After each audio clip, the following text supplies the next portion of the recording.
Agora tem o NTV News na tela da NTV. Caminhoneiro perde o controle e veículo carregado com areia tomba em trevo da BR-365. Umidade relativa do ar em Patos de Minas está em níveis críticos. Cai número de novos infectados de Covid-19 em Patos de Minas, mas cresce internados em leitos de UTI. Subvariantes da Ômicron ainda mais transmissíveis são as mais prevalentes. Patrimônios públicos são alvos de pichadores em Patos de Minas. No Dia Mundial do Doador de Sangue, a caravana de Lagoa Formosa reforça estoque no Hemocentro de Patos de Minas. Unipam abre inscrições para o vestibular de inverno. Moradores do Santa Terezinha flagram esgoto a céu aberto no bairro e cobram providências. A PASC precisa colocar válvulas na cabeça, ainda precisa de R$40 mil para pagar cirurgia. Tem ainda análise da notícia e muito mais informações a partir de agora no NTV News.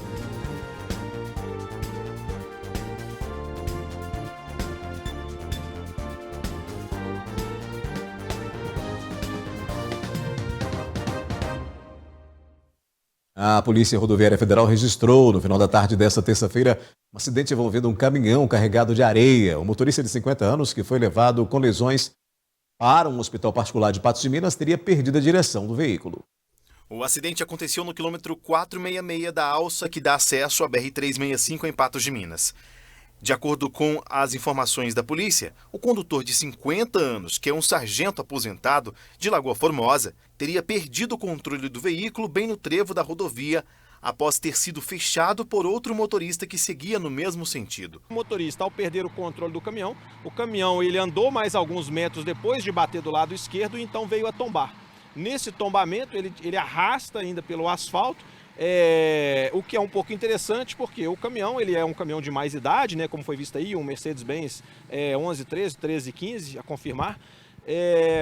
E isso indica que ele estava numa velocidade razoável. Ainda de acordo com a polícia, o caminhão estava regular e a vítima teria sido resgatada por terceiros até um hospital particular de Patos de Minas, que fica no bairro Lagoa Grande, em Patos de Minas. A informação que chegou até agora é que são lesões leves, mas foi levado para o hospital para averiguar, porque teria batido a cabeça, haveria um corte na cabeça dele, né? Um sangramento na cabeça. Após a vítima de 50 anos ser socorrida por terceiros, o Corpo de Bombeiros veio até o local.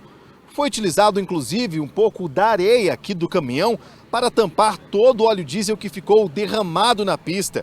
De acordo com o Corpo de Bombeiros, essa atitude foi tomada para que não houvesse fogo aqui no local. Tendo em vista que a guarnição gastaria mais tempo retornando ao quartel para coletar serragem e depois cobrir os vestígios de óleo com serragem, já se utilizou dos meios de fortuna encontrados no local, né?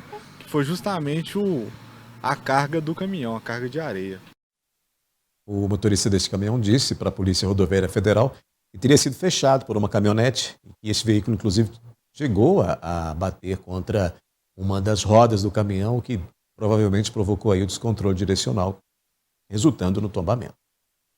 Mais um feriadão essa semana e de operação especial nas rodovias. Por isso, atenção, motoristas, as fiscalizações serão intensificadas.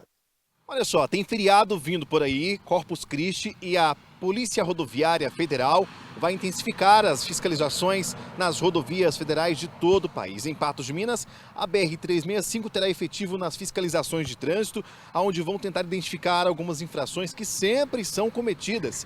E para dar algumas dicas, eu vou conversar agora com o terceiro.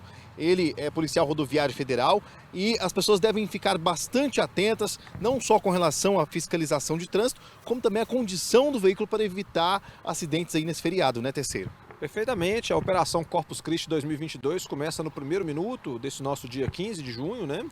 E, claro, a gente sempre deixa aquelas dicas de segurança para o motorista, quer fazer a revisão do veículo, estar atento aos pneus, programar a viagem para que justamente a pessoa não fique ansiosa e com isso ela evite aquelas condutas que são aquelas que acabam gerando os acidentes mais letais, que é o excesso de velocidade e as ultrapassagens em locais onde o trânsito não dá condições de segurança, né? Ou a própria sinalização já não admite a ultrapassagem. Mas, Rafael, eu gostaria de chamar a atenção que para esse feriado nós gostaríamos que o motorista se atentasse para o fogo às margens da rodovia e a fumaça.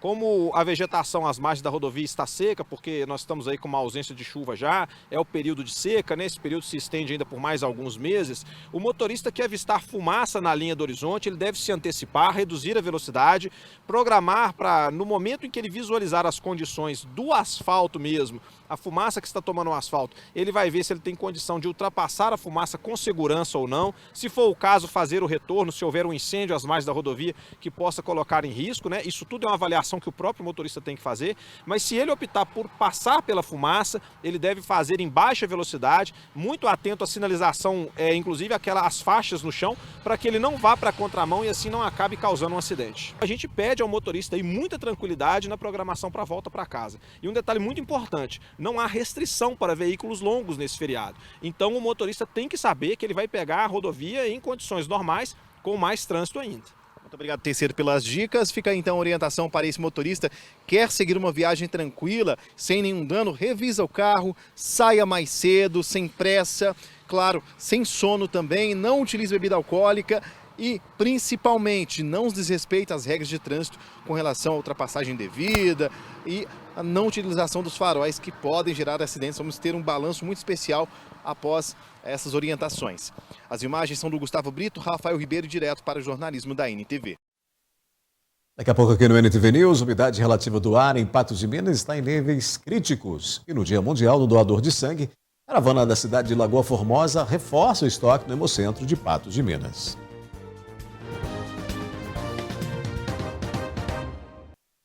A falta de dentes é um problema para você? Com implantes dentários, você volta a comer de tudo que não pode após perder os dentes, né? E claro, assim você cuida da sua autoestima. Então, se você não fez o seu durante o plantão da Oral Unique, tem mais uma chance, viu? A ação 200 mil motivos para sorrir acontece durante o mês de junho para que você tenha toda a qualidade e segurança de uma clínica premium. Então, agende uma avaliação no telefone 3826-0800 ou pelo WhatsApp. É o 34 999 29 9800. Oral Unique, você pode e merece o melhor. Teve ação especial em Patos de Minas no Dia Internacional do Doador de Sangue. Uma caravana da cidade de Lagoa Formosa reforçou o estoque no Hemocentro. A caravana chegou bem cedo ao Hemocentro de Patos de Minas. As 17 pessoas foram convidadas pelo Rotary Clube de Lagoa Formosa. Profissionais da área da saúde também deram sua contribuição. A Débora trabalha como agente de saúde em Lagoa Formosa. Essa é a primeira vez dela como doadora de sangue. Eu já queria, né, mais tempo, mas a gente vai procrastinando, né, e vai deixando para depois. Aí chegou lá, vamos. Realmente a gente espera alguém próximo, alguém conhecido, precisar, né, mas esse dia a gente não precisa esperar, né, é bobeira mesmo. Essa é a segunda vez da Bárbara como doadora. A dona de casa veio de boa vontade. Não esperou ninguém da família adoecer para doar. Querer mesmo ajudar o próximo. Minha mãe também era doadora e aí é uma coisa que a gente aprendeu desde cedo com a minha mãe, né? Preocupante, né? Porque é uma coisa assim que é muito necessária, muito importante, salva muitas vidas. Esse tipo de ajuda vem em um período extremamente crítico, onde os estoques de sangue continuam em queda no Hemocentro de Patos de Minas. Todo o sangue coletado pelo Hemominas é enviado a hospitais referências de todo o estado de Minas Gerais. Em Patos de Minas, por exemplo, o Hospital Regional atende 33 municípios da nossa região. Aqui esse sangue é transferido para pacientes que estão em internação ou aqueles que são recebidos através do setor de traumas. O que se sabe é que uma bolsa de sangue pode salvar até 4 vidas.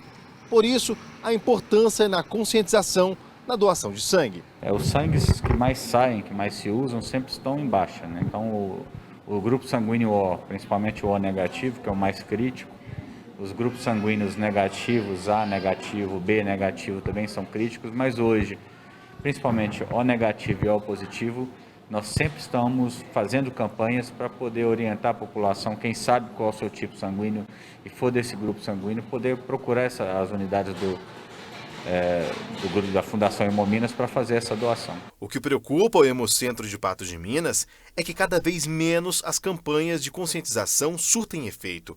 No Dia Internacional do Doador, por exemplo, a expectativa não foi correspondida. Os estoques estão longe de estarem nos parâmetros consideráveis confortáveis pelo sistema de saúde. Para doar sangue, a pessoa deve gozar de boa saúde e ter um coração aberto para fazer o bem. Esse clima mais frio, época de pandemia, tudo isso fez com que o número de doadores nas unidades da Fundação Hemominas diminuísse drasticamente. Então, nós aproveitamos essas datas comemorativas para lembrar para quem já é doador, quem não é doador, para que possa estar procurando aqui a nossa unidade, para a gente fazer esse ato de solidariedade com o próximo. E o seu sangue, o sangue de todos os que possam fazer essa doação, ele é muito importante para quem precisa. O Hemocentro funciona na segunda-feira de 2h30 da tarde até 6h30 e de terça a sexta, de 7 horas da manhã às 11 horas da manhã. Nesta semana, o Hemocentro não irá abrir na quinta-feira de feriado. Na sexta-feira dessa semana, o número de vagas será dobrado para atender os doadores. O agendamento pode ser feito pelo site o www.hemominas.mg.gov.br ou pelo aplicativo AppMG. Vamos procurar o Hemominas, ainda temos vagas para doação através do site do Hemominas, no hemominas.mg.gov.br. O acesso é fácil, no canto superior direito você tem lá um linkzinho de agendamento, você escolhe a unidade Patos de Minas e vão aparecer todos os dias. Essa semana nós temos 2 feriados que nós não abriremos, mas na sexta-feira, no dia 17, o Hemominas vai abrir normalmente no horário de 7 da manhã, 7 às 11 da manhã, com 50 vagas abertas para doação. E nós contamos com a população que nós queremos lotar essa sexta-feira para poder ajudar mais pessoas. Isso é muito importante, nós estamos precisando dessa ajuda. A umidade relativa do ar em Patos de Minas está com níveis críticos, registrou um dos índices mais baixos do país. Pelos dados do IMET, Patos de Minas é a 4ª cidade brasileira que registrou a umidade relativa do ar mais baixa esse ano, 10% nesta segunda-feira. Em primeiro lugar no ranking está Itatiaia, no Rio de Janeiro, que registrou 7%. Monte Verde, em Minas, e Novo Repartimento, no Pará, ocupam a 2ª e 3ª posição com 8%. E o tempo continua seco em Patos de Minas nesta terça-feira. Em alguns momentos do dia, a umidade relativa do ar bate os mesmos 10%. Para a quarta-feira, a umidade mínima chega a 20%.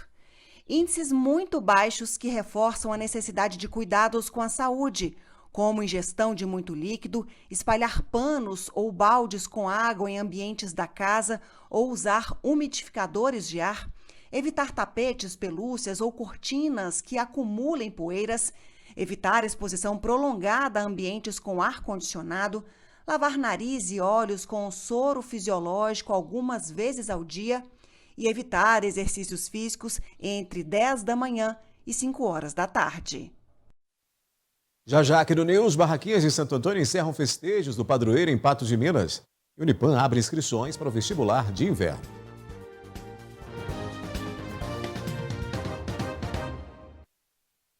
Depois de 10 dias foram encerradas as atividades em comemoração ao aniversário de Patos de Minas. A tradição, quermesse na Avenida Getúlio Vargas, atraiu dezenas de pessoas.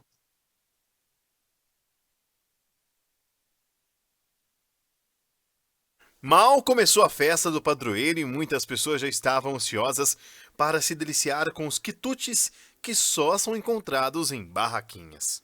As festividades das barraquinhas em louvor a Santo Antônio aconteceu após a missa dedicada ao santo. Aqui, por exemplo, na praça que fica bem na Avenida Getúlio Vargas, estava difícil até de caminhar. Muitas filas para comprar fichas para as barracas e muitas opções de comidas típicas que dão água na boca. Estou levando um feijão tropeiro e vou pegar pastel. Eu trouxe uma torta e agora vou comprar pastel. A comida daqui é boa? Muito boa e barata, viu? Vou contar que ajuda a igreja. É claro. Nessa barraca o espetinho chamou a atenção. Fez sucesso entre os festeiros pela suculência. Não deu no primeiro dia, até hoje o movimento está ótimo. Muita gente e muito apertado, muito serviço. Tá muito bom o movimento. Tá suado aí. Tá suado aqui, churrasqueira é quente, né? Graças a Deus, né? Graças a Deus, muito bom. Nessa, outros bolos foram a atração da noite. Essas duas amigas levaram alguns pedaços para casa. tá uma delícia. Você olha, cada qual mais gostosa e mais bonita. Tem bolo, tem torta, tem a barraca dos caldos, tem a barraca de tropeiro, salgado, pastel, tá tudo uma delícia. Dá vontade de levar tudo? Dá vontade de levar tudo. O segredo é pedir e as pessoas doam de coração. Tudo sai nota 10. Então quer dizer que os bolos são todos doações? Tudo doação, a gente ganha tudo. A mão de obra nossa é só entregar e fazer e servir. E pedir, né?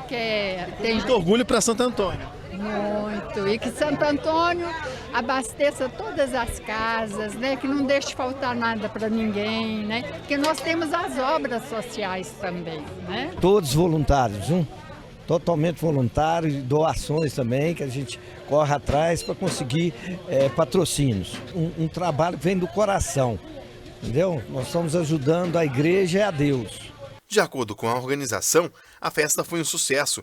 Muita gente para ajudar e muitos fiéis que recebem com amor a festa em louvor ao padroeiro.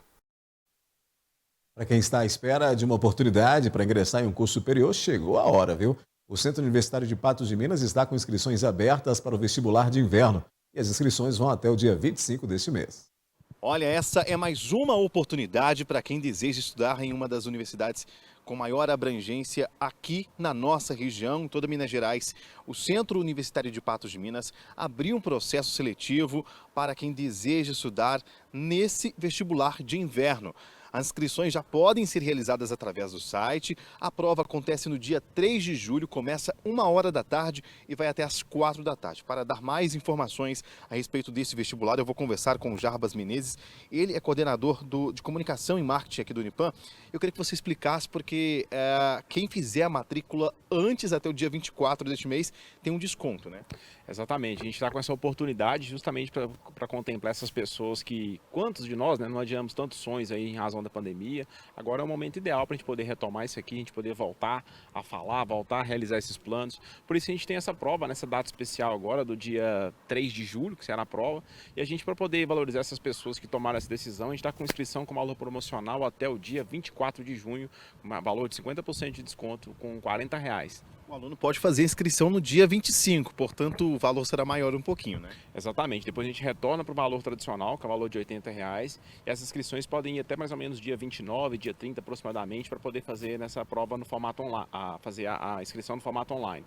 Depois somente aqui presencialmente na Secretaria Acadêmica. Lembrando que a prova é 3 de julho presencialmente. Agora, Jarbas, explica pra gente, como que o aluno pode fazer para estudar, já que tem um edital já publicado, como funciona? Exatamente, no edital a gente tem todas essas informações, inclusive no próprio site vestibular.unipan.edu.br é possível baixar as versões anteriores das provas para que possa se preparar e chegar na melhor condição para fazer a prova no dia 3 de julho. Em todos os cursos há uma vaga? Mais ou menos, alguns cursos aqui são vagas remanescentes, então a gente até fala que é uma oportunidade que as pessoas não devem perder, porque não são todos os cursos que têm vagas ofertadas, lá no site vestibular estão todas disponíveis, e além disso, saber que são poucas vagas, então quanto antes vir fazer essa inscrição, vir fazer a prova e depois se matricular, é bem importante. Aproveite então esse valor promocional, somente até o dia 24, no site vestibular.unipan.edu.br, a inscrição pode ser feita por lá, e tem mais informações também no telefone 3823-0300.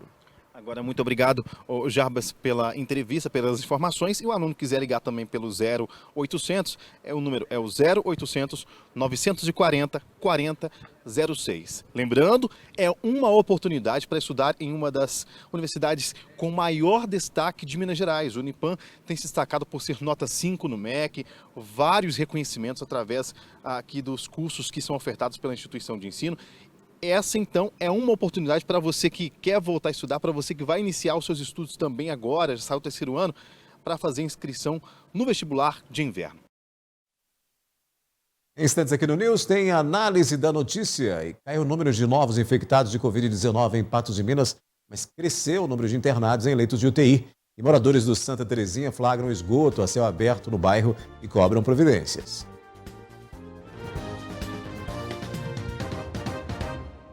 No boletim da Covid-19 desta terça-feira, em Patos de Minas, houve diminuição de novos infectados e casos ativos em relação ao último informe.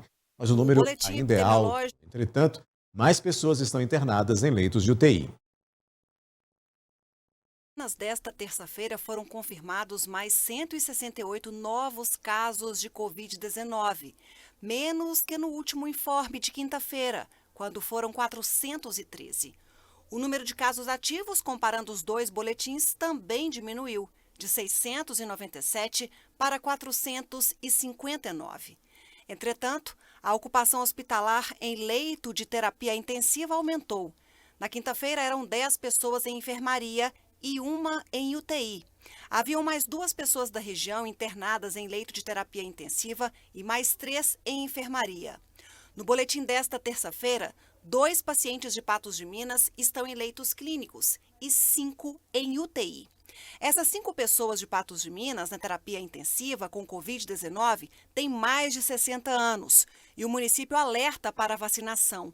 A 4ª dose está disponível para quem tem mais de 50 anos. Com pessoas internadas de outros municípios em Patos de Minas, mais 5 ocupam leitos de enfermaria e mais 3 vagas de terapia intensiva. 591 pessoas morreram em Patos de Minas em razão do coronavírus. Hora da análise da notícia, a gente começa com os números da Covid, atualização feita nesta terça-feira pela Prefeitura. Comigo, Gui Boaventura. Boa noite, Gui. Números que não nos agradam porque nós temos aí um aumento de pessoas em UTI. Boa noite para você, Odair. Boa noite ao nosso telespectador. Há aí a confirmação do aparecimento de uma nova variante dessa Ômicron aí. Ela é um pouco mais, contamina com um pouco mais de velocidade. E o que a gente não estava observando antes dessa onda de frio, antes de chegar mais próximo aí do inverno, é que as pessoas estavam passando de liso. Eu fui acometido pela Covid-19, e aí você começa a conversar com pessoas, começa a conversar com médicos e tal. E o que a gente podia notar é que, e a informação da médica que me atendeu, a doutora Lorena, é de que muitas pessoas achavam que estavam só com uma simples gripezinha e estavam com a Covid. Pessoas que acharam, inclusive, que estavam com dengue e estavam com a Covid. Ela passou uma variante que passou com sintomas muito fracos. E agora nós estamos notando que as pessoas estão voltando a ocupar os leitos de hospital. Isso nos preocupa. Nos preocupa tanto os que procuram o hospital apenas para ficar num leito clínico, quanto aqueles que chegam até, inclusive, a ser internados nas unidades de terapia intensiva, a UTI.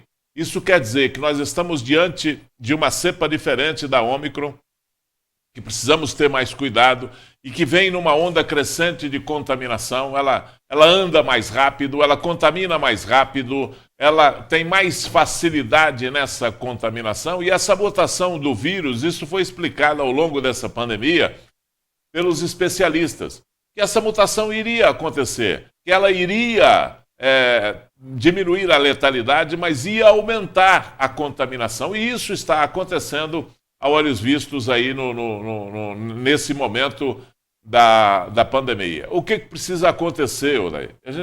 Falamos disso aqui ontem e eu volto a repetir para as pessoas terem isso na cabeça. Nós não precisamos de decreto, nós não precisamos da participação do setor administrativo do governo, do setor legislativo, editar decreto, fazer lei. Não precisamos de nada disso, precisamos de conscientização da população nossa, a conscientização nossa.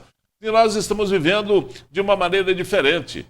Nós temos que continuar evitando aglomeração, nós temos que continuar evitando o contato com pessoas que você não conhece ou pessoas que você sabe que tem contato com muita pessoa, que participa de aglomeração, que pode estar com esse vírus e pode carregar esse vírus para espalhar de alguma maneira com essa contaminação rápida. Então as pessoas precisam de usar máscara, precisam quando for preciso, né? Não precisa de ficar o tempo todo com a máscara, não é aquilo que a gente passou na primeira fase e na segunda fase da pandemia, mas é preciso ter essa consciência. Você vai num lugar onde possivelmente tem uma aglomeração, use a máscara. E um outro detalhe, que é consciência nossa, nós precisamos de aprender isso, né? Até a consciência. Se você está resfriado, gripado, espirrando, tossindo, de alguma forma com uma manifestação dessa, possivelmente com uma contaminação de uma doença infecciosa, use a máscara você, para evitar passar isso para outras pessoas. Use dentro de casa, tenha restrição no contato, para a gente ter um comportamento diferente diante dessa pandemia. A gente não precisa esperar decreto do governador, decreto do prefeito de Belo Horizonte, que agora é preciso usar em qualquer lugar fechado, usar de novo a máscara até o dia 31 de julho. Poxa, e aí? E os estádios que estão cheios? Você usa quando você vai numa unidade, numa farmácia comprar um medicamento, mas não usa quando vai no estádio de futebol? Então é preciso da gente, sim, ter consciência e pensar que não podemos descuidar ainda dessa questão da pandemia e evitar outras doenças contagiosas. A varíola está aí contaminando todo mundo, contaminando o mundo, né? Viajando pelo mundo. Já tem gente no Brasil que foi na Europa e voltou contaminada aí com o vírus da varíola dos macacos. Nós temos que nos preocupar com a febre amarela, nós temos que nos preocupar com a gripe, com a dengue, a chikungunya. Nós temos que preocupar com tudo isso aí. Então, não perder o foco e se preocupar, porque todas essas doenças aí matam, inclusive a influenza. Por falar no assunto, pesquisadores da Fiocruz identificaram subvariantes ainda mais transmissíveis da Ômicron em circulação no Brasil. Foram analisadas amostras entre 20 de maio e 2 de junho. A variante da Ômicron BA1 foi a responsável pelo surto da Covid-19 no Brasil entre dezembro de 2021 e janeiro de 2022. Agora perdeu espaço para a subvariante BA2, que também é a prevalente em outros países. Outras cepas, como BA4 e BA5, também estão em circulação e parecem se espalhar ainda mais rápido do que as mutações anteriores da Ômicron. Normal a gente ter essa dinâmica de variantes, né? Então, você pegar de dezembro para janeiro, a gente teve uma mudança da Delta para Ômicron, né? Então, no começo apareceu como BA1, e hoje a BA1 ela está perdendo espaço já, né? Então agora estão emergindo BA2, BA4, BA5, né? Então se a gente pega os números, né, da vigilância genômica da Fiocruz, em março, por exemplo, a gente tinha 85% de BA1 e suas subvariantes, e só 13,6% de BA2. Em abril, isso já inverteu, já passou a ser 23% de BA1 e suas subvariantes, e 76,5% de BA2 e suas subvariantes. Então, ou seja, a gente teve uma mudança da BA1 para BA2 e agora começa a emergir a BA5. Né? Então, no sequenciamento de maio, por exemplo, a gente já teve 3,8% de BA5. Né? Então, o que a gente faz agora é acompanhar esses números e ver se eles vão aumentar e se tornar dominantes. A Organização Mundial da Saúde já reconheceu 10 variantes de monitoramento prioritário. 2 classificadas como variantes de preocupação estão em circulação, a Ômicron e a Delta. Com muitas variantes, motivo principal aí, o motivo mais do que necessário para a gente poder usar máscara, se vacinar, buscar evitar certas complicações para estar mais exposto. Então, são aquelas velhas dicas que há 2 anos a gente vem dizendo aqui, além da imunização, né, Gui? E tem um outro detalhe que a gente observa, e os especialistas dizem isso, e a gente precisa de entender e prestar atenção no que esses estudiosos, do que esses cientistas estão dizendo, é que nós vamos continuar convivendo com o coronavírus. Né? O procedimento dele é o mesmo do H1N1. Não sei se vocês se lembram, mas há 12, 13 anos atrás nós tivemos aí a gripe do porco, a gripe suína, que assustou, começou a assustar aí o Brasil, a América do Sul, e o vírus, aquele vírus, progrediu nessa mutação muito rápido, e a gente esqueceu rapidamente. A presença do coronavírus aqui hoje no mundo, né? Não é só aqui no Brasil, mas no mundo, ela obedece mais ou menos a mesma evolução que foi o H1N1. Ela começa a sua mutação, no princípio mais lento, e depois com mais rapidez. Ela está mutando e aparecendo mutações, essas BA1, 2, 3, 4, 5, 6, elas estão aparecendo com muita rapidez. Tomara que seja realmente como o da influenza, né? Ele vai mutando e perdendo a letalidade, quer dizer, matando menos pessoas, tendo sintomas menos graves, prejudicando menos as pessoas, e a gente passa a conviver de uma maneira mais pacífica com esse vírus. Verdade é que caminha para a gente ter, daqui para frente, uma vacina por ano para evitar o coronavírus, como tem uma vacina por ano para evitar a influenza.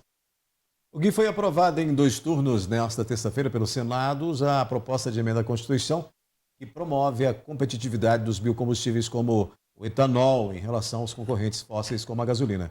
Pelo texto de autoria do senador Fernando Bezerra, há uma vantagem fiscal e uma tributação menor de COFINS, PIS, PASEP e ICMS aos biocombustíveis por um período de pelo menos 20 anos. A aplicação de carga tributária diferenciada é adotada por outros países.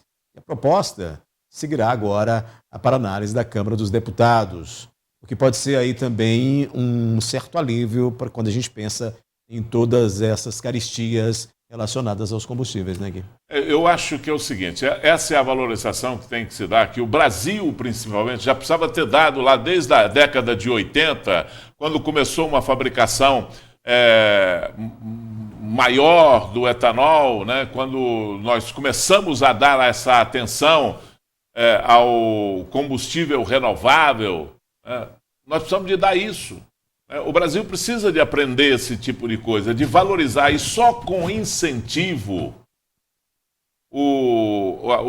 a iniciativa privada entra num projeto desse. Só com incentivo, porque o particular, o privado, ele só vai entrar num projeto desse do governo se for para ganhar dinheiro.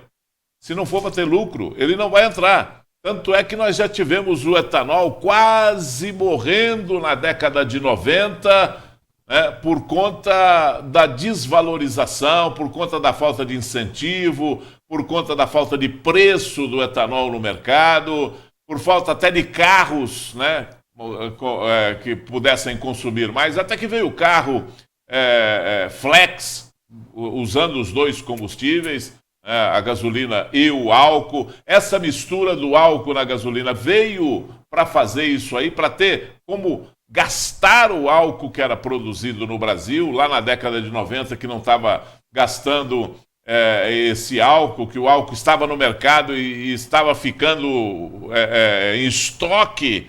O produtor não conseguia vender, as usinas não conseguiam vender, e preferiram, muitas vezes, ao invés de fabricar o álcool, fabricar o açúcar, né, para vender, porque aí exportava o açúcar, mesmo que não tivesse o mesmo balizamento de preço com o álcool aqui no Brasil. Mas verdade é que o que nós estamos observando hoje é a grande necessidade, e a moda é mudar o combustível que o mundo gasta. Mudar esse combustível, deixar de usar o combustível fóssil, que é o diesel, que é a gasolina, né, que é o próprio gás, o GLP, para passar a usar um combustível renovável, aquele que você vai lá, usa a terra, planta, colhe, processa e produz um combustível como o etanol, como o álcool, né, popularmente chamado etanol. Então,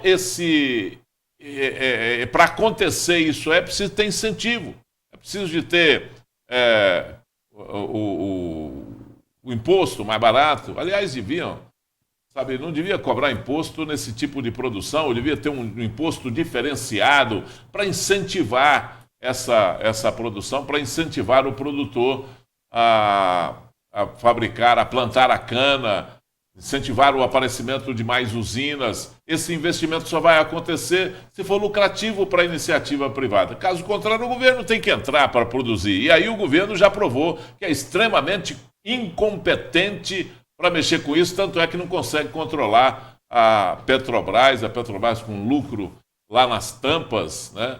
E vendendo gasolina, diesel caro para boneco. Vamos girar o assunto. Moradores do bairro Santa Terezinha que reclamaram ou estão reclamando de esgoto que escorre a céu aberto, situação que tem aí provocado transtornos. A denúncia é aqui na rua Guimarães, com Vitória da Conquista, no bairro Santa Terezinha, em Patos de Minas. Telespectadores enviaram reclamações, um ambientalista veio com a nossa reportagem para mostrar essa situação aqui, ó. Já no meio-fio, nessa área de calçada que está cheia de mato, o esgoto corre a céu aberto, bem no meio da calçada.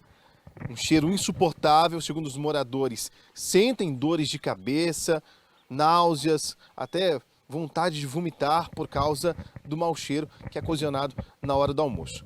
E uma situação que chamou a atenção dos moradores foi uma casa que, segundo eles, olha só a situação nas imagens do Gustavo Brito, você vai acompanhar, está cheia de esgoto. Segundo a avaliação de um ambientalista que veio com a gente, isso aqui pode ter sido causado porque a rede de esgoto que passa por baixo da casa, ela pode ter rompido e pode estar vazando aqui em toda essa região. Ivanildo, aqui é a primeira das reclamações que essa casa está vazando esgoto, né? Sim, infelizmente essa situação aqui, nessa área aqui é o ponto final, a questão de descarga ali daquela elevatória da Copasa ali. Infelizmente essa situação aqui é insustentável. Ela causa problemas ambientais e também problemas de saúde pública. A carga microbiológica que tem dentro dessa construção aqui, logo em cima é uma casa de residência, está alugada, as pessoas moram lá.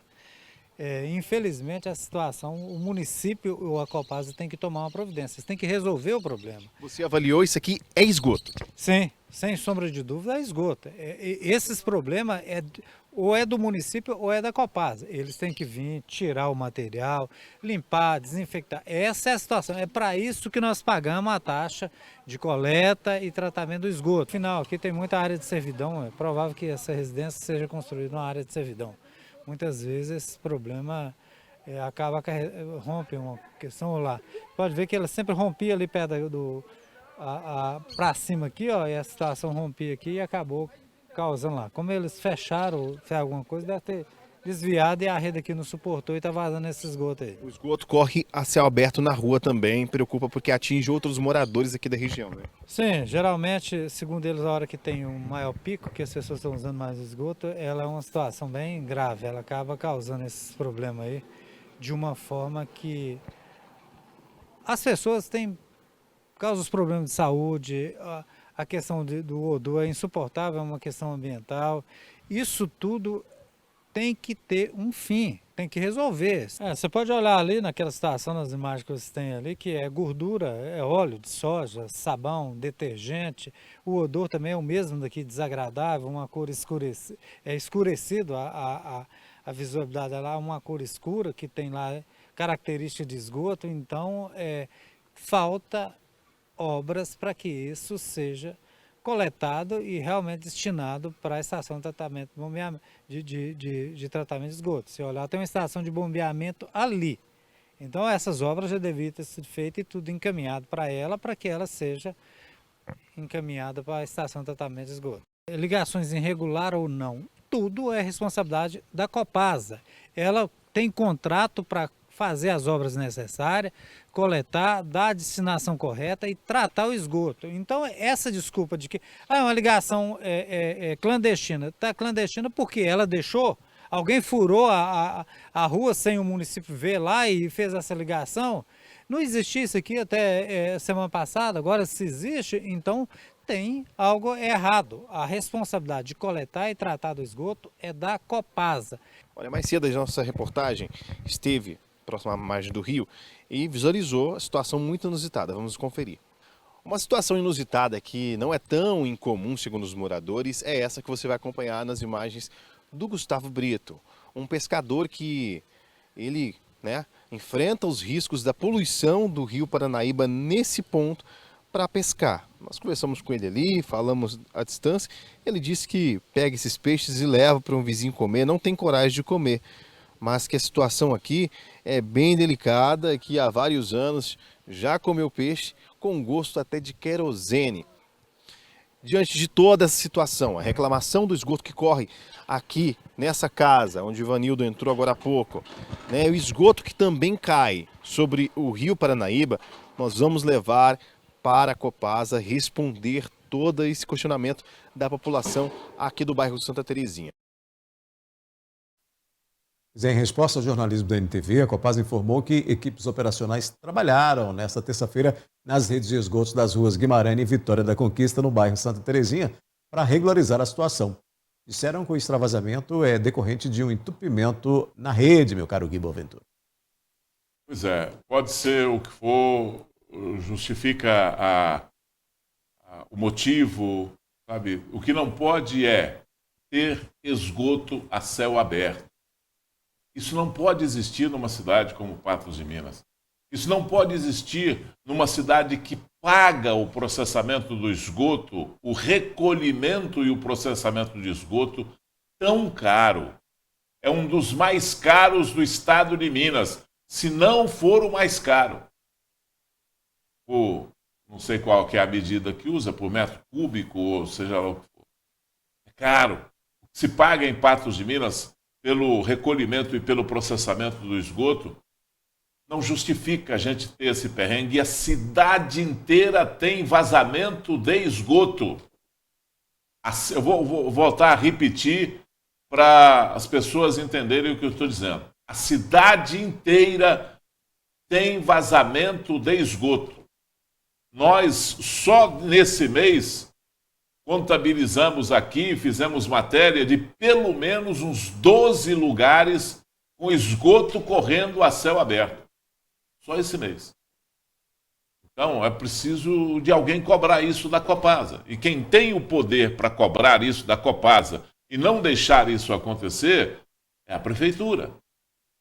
É quem concedeu o serviço para a Copasa. É ela que tem que falar com a Copasa, olha, não deixa isso acontecer ou eu cancelo o contrato. Mas parece que isso não acontece porque a Copasa não dá a mínima para nenhuma reclamação. A resposta que ela manda para a gente é mais ou menos a mesma. É entupimento na rede ou alguém que colocou algum objeto que não devia ter colocado na rede de esgoto. Só isso. Eu acho que isso é uma falta de respeito muito grande com a população de Patos de Minas. Eu volto a repetir, um problema que é um problema de desconforto é também um problema de saúde pública. Nós não podemos admitir que uma cidade como Patos de Minas tenha esgoto a céu aberto em nenhuma condição. Ainda hoje aqui no News, a gente mostra que rapaz que precisa colocar válvulas na cabeça ainda depende de R$40 mil para pagar pela cirurgia. As imagens da Superlua e patrimônios públicos são alvos de pichadores.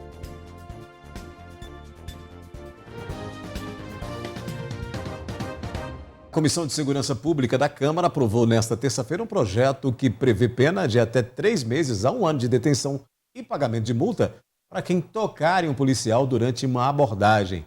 O texto ainda deverá ser analisado pela Comissão de Constituição e Justiça antes de seguir ao plenário. Além disso, para não sofrer sanções, a pessoa deverá atender às ordens do policial, deixar as mãos livres e visíveis, não realizar movimentos bruscos, manter uma distância mínima de 1 metro do policial, salvo se houver determinação contrária do agente. Meu caro Gui Boaventura, mudanças aí que podem ser implementadas. É preciso... Você lembra daquela frase, não põe a mão na farda? Lembro Agora, disso, literalmente... Tira a mão da farda. Tira a mão da farda. Então, aí o detalhe é o seguinte, é copiar o que se faz nos Estados Unidos. Eu já falei disso várias vezes. É preciso entender isso. O policial é um representante do povo, o policial é um representante da lei, é um representante do Estado, é o Estado ali que é do povo, que é de propriedade do povo, então está representando o povo e qualquer agressão aos policiais é uma agressão direta ao povo, à sociedade, ao Estado. né? Como você queira interpretar esse tipo de coisa. E acho que tem que exigir respeito, sim. Eu acho que tem que respeitar a entidade, não a questão pessoal, mas aquela entidade que está ali sendo representada por aquele policial tem que ser respeitada. Agora, do outro lado, o policial tem que ter câmera para filmar essa abordagem. E é preciso também fazer a lei de que um policial que conhece a lei, que aplica a lei, que vai atrás de fazer um primeiro julgamento de qualquer conflito, de qualquer erro que se cometa na sociedade, ele esteja à mercê de uma outra lei, mais pesada, com pena maior, porque ele conhece, se errar, se abusar da autoridade, se errar, usando aquela prerrogativa de representante do Estado, tem que pagar dobrado. Preciso que tenha o peso e o contrapeso nessa situação. Não pode só dar direitos. A lei e o que regula a sociedade é feita de direitos e deveres. Se não for assim, vai pesar para um lado só essa balança, e aí, claro que não vai funcionar, e claro que não vai dar certo. Mas concordo plenamente com a primeira parte desta história, o respeito que se tem que ter pelo trabalho do policial. Tem que ser respeitado. É a pessoa que atirar num policial, matar um policial, atacar um policial, bater num policial, a pena tem que ser uma pena, sabe, pesada. Ela tem que ser acrescida de alguma coisa, porque ali não só está atacando essa pessoa, só não está atacando, ou não está atacando só a pessoa do policial. Está atacando a pessoa do policial e está atacando o Estado, a sociedade ali representada. Agora, por outro lado, essa sociedade ali representada, que conhece a lei, que estuda para tomar aquela providência, que é preparado, que é treinado, que o Estado investe naquela pessoa, naquele profissional, para ele tomar a decisão o mais correta possível. Se abusar disso, se fizer errado, tem que ter uma penação também diferente. Olha, um rapaz de Lagoa Formosa já juntou metade do valor para fazer uma cirurgia de colocação de válvulas na cabeça. A família segue na esperança de conseguir o restante, R$40 mil, para realizar o procedimento e assim diminuir o sofrimento do jovem. Há algumas semanas, o jornalismo da NTV mostrou a história de Vitor, de Lagoa Formosa. O jovem de 19 anos tem um cisto na cabeça. Só com 10 anos descobriu o problema, depois de escorregar e cair quando ia para a escola. De lá para cá, a vida dele mudou completamente. O cisto sangrou e ele desenvolveu meningite pós-traumática. O caso evoluiu e Vitor apresentou quadro de hidrocefalia. Há 3 anos começou a ter tremores porque o cerebelo começou a atrofiar e a coordenação motora ficou comprometida. Ele já passou por mais de 15 cirurgias. Em volta mesmo a gente tem que correr com ele para o hospital, porque tem que mexer nas válvulas, que elas param de funcionar, ou drenam demais, ou drenam de menos, e aí as consequências vêm e a gente tem que correr com ele. A coordenação motora dele piora, porque aí ele não consegue nem andar sozinho, ele não consegue comer com a mão dele, não consegue fazer as coisas dele, e as dores de cabeça frequentes, que com o remédio não para. Pelo menos 15 vezes ele já foi para o bloco cirúrgico. Depois da história contada pelo jornalismo da NTV, a esperança da mãe de Vitor aumentou. Foi muito bom, foi muito bem aceito. Foi muita gente que não sabia que ele estava passando por isso, que conhece a gente e depois da reportagem já viram e já procuraram a gente para ajudar. Vieram, foi muita gente que já veio ver ele, como é que ele está, porque acompanha o problema dele desde o início. E o pessoal não sabia que ele estava na situação que está. Então, já foi muitas pessoas que vêm aqui procurar ele. Procurar para ver ele, ver como é que ele estava e trazer a contribuição. A colocação de 2 válvulas vai ajudar a diminuir as intervenções invasivas. O procedimento custa cerca de R$80 mil. Metade do valor da cirurgia realizada pela rede privada já foi doada à família. Eu tive conversando com o meu rapaz, que é ele que está recebendo as doações por Pix, e ele me disse que está em torno de 45 mil, talvez um pouco mais, não sei. Porque essas doações, isso ele me falou. Entre os 45 mil por aí, que já conseguiu arrecadar, que já recebeu doações. A mãe de Vitor torce para que o restante que falta para a cirurgia chegue o quanto antes e assim possa ver o sofrimento do filho diminuído. Esperamos ver se a gente consegue arrecadar o restante, né, para fazer isso. Porque como vocês estão vendo, ele agora tá bom, na medida do possível, porque ele não consegue andar sozinho, não consegue, a gente tem que estar ajudando em tudo. Mas a gente acredita que Deus vai ajudar, que a gente vai conseguir sim. Para contribuir com a cirurgia de Vitor, o Pix é o 34 99229 7461. O endereço da família fica na rua Alexandre Marques, número 110, bairro Nossa Senhora do Rosário, em Lagoa Formosa. A gente fica na torcida para que ele consiga, a família consiga. É muito dinheiro, é uma cirurgia muito cara, metade já foi conseguida. E, infelizmente, a gente não tem aí uma política pública que possa ajudar esse rapaz até este momento, né? Olha, o Daí, é o seguinte, ele vai conseguir. Claro que ele vai conseguir, porque o povo da região, não só de Lagoa Formosa, Patos de Minas, mas de toda a região, é um povo altamente solidário, a gente já falou muito sobre isso aqui. Agora, a gente está falando tanto de lei aí, né? Devia ter uma lei que obrigasse o Estado a não deixar uma pessoa passar por isso. É um ser humano passando por esse tipo de coisa por falta de uma iniciativa do Estado de dar o direito a esse rapaz de viver. Ou você acha que isso é vida? É preciso tomar uma providência, e quem tem na mão a obrigação de tomar uma providência para salvar uma vida, para devolver a vida a esse rapaz aí, porque ele não está vivendo, é o Estado. Isso devia ser simplesmente obrigado, ou senão tem que se recorrer à justiça para a justiça determinar, a justiça que não entende nada disso, que não sabe nada sobre isso, mas recorre ao direito e determina que o tratamento seja feito. Isso é um absurdo, isso é uma desumanidade. Eu fico imaginando alguém num cargo público deixando passar essa situação. Eu fico imaginando o prefeito de Lagoa Formosa, o Edson Machado Didi, vendo essa reportagem, olhando para esse rapaz aí e sentindo o quê, por exemplo? Se a prefeitura de lá podia tomar uma providência e resolver esse problema desse rapaz, tranquilamente. Para o poder público não é tanto dinheiro assim, né? E patrimônios públicos depredados. Essa semana, 2 símbolos de Patos de Minas sofreram com pichações. O monumento conhecido como Homem do Balaio foi pichado. A escultura já foi alvo de vândalos diversas vezes. Inaugurada em 1961, durante a 30ª Festa Nacional do Milho, é uma homenagem ao homem do campo e foi tombado pelo patrimônio histórico do município em 1988. O coreto na Avenida Getúlio Vargas também foi pichado. Mas desta vez, um homem de 22 anos foi flagrado pelas câmeras do Olho Vivo e encaminhado para a delegacia. Com ele, a polícia encontrou tintas utilizadas na ação.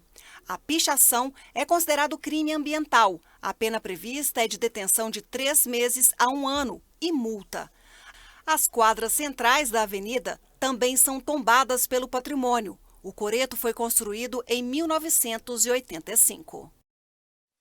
E depreda aí o patrimônio público, né? Além de já terem danificado monumentos, agora isso daí, essa questão da pichação, que é um mal urbano, né? Que é uma tristeza. Pois é. Você me aconselhou aqui que eu não devia dar aquela opinião, não é isso? Eu não vou dar aquela opinião. Outra, né? Aquela que nós conversamos aqui em off. Mas isso aí é simplesmente uma molecagem, né? É moleque que faz esse tipo de coisa, que depreda o patrimônio público, merece uma punição. E nós não temos punição para isso. A polícia pega, prende, mas tem que chegar lá em cima e mandar de novo para casa. Vai para casa, meu filho. Olha, você já olhou para o céu? Hoje tem o fenômeno da superlua. A gente fez imagens agora há pouco, né? A lua está 14% maior e 30% mais brilhante do que o normal. Isso acontece porque ela está mais próxima ao perigeu, o ponto mais próximo da Terra, durante a sua órbita. A superlua será visível durante toda a noite. Bela lua, né, Gui? Hoje é dia de sair pro... Pega a viola e fazer uma serenata. Fazer uma serenata, ir lá e ver a lua. O NTV News ficando por aqui, análise também, Gui. Obrigado, tenha uma boa noite. Boa noite para amanhã, meio-dia, estarei no programa esperando você. Boa noite para você, caro telespectador. Boa noite e até amanhã.